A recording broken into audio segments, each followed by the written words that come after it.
कोचिया कोइल ठारे चली माँ बासंती दुर्गा सप्तमी पूजा।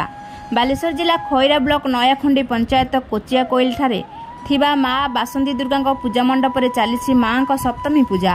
माँ बासंती दुर्गा पूजा कार्य 5 जन कलश आनी माँ का कलश हृदय बेहेरा आनी बेले पार्श्व कलश डॉक्टर ब्रजसुंदर स्वाई, प्रशांत चौधरी, गौरांग चौधरी और दैत्यारी साहू आनी। ଏହି ପୂଜା କାର୍ଯ୍ୟ ପାଇଁ ପଣ୍ଡିତ ଦ୍ୱାରିକାନାଥ ଶତପଥୀ ଓ ବାବାଜୀ ପଣ୍ଡା ନିୟୋଜିତ ହୋଇଥିଲେ।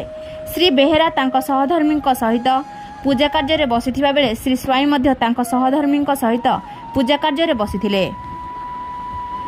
ଗତ 1993 ମସିହା ଠାରୁ ଏହି ପୂଜା ନିରବଚ୍ଛିନ୍ନ ଭାବରେ ହୋଇ ଆସୁଅଛି। ଏହି ପୂଜା ଦେଖିବାକୁ ଆଖପାଖ ଅଞ୍ଚଳରୁ ବହୁ ଲୋକ ଆସିଥାନ୍ତି। ମାନସିକ ଧାରୀମାନେ ମଧ୍ୟ ଆସି ସେମାନଙ୍କ ମାନସିକ କାର୍ଯ୍ୟ ସମାପନ କରି ଫେରିଥାନ୍ତି। ଏଥିରେ ମଧୁସୂଦନ ବାରିକ, ଗଦାଧର ବାରିକ, ପ୍ରଫୁଲ୍ଲ ସାହୁ, ସୁଦାମ ସ୍ୱାଇଁଙ୍କ ସମେତ ସାର୍ବଜନୀନ ମା ବାସନ୍ତୀ ଦୁର୍ଗା ପୂଜା କମିଟିର କର୍ମକର୍ତ୍ତାମାନେ ସମ୍ପୂର୍ଣ୍ଣ ସହଯୋଗ କରିଛନ୍ତି। ନୟାଖଣ୍ଡି ଗ୍ରାମ ପଞ୍ଚାୟତର ସରପଞ୍ଚ ମମତା ବେହେରା ପୂଜା କାର୍ଯ୍ୟରେ ବସି ରହି ପଣ୍ଡିତଙ୍କୁ ପୂଜା କାର୍ଯ୍ୟରେ ପୂର୍ଣ୍ଣ ସହଯୋଗ କରିଥିଲେ।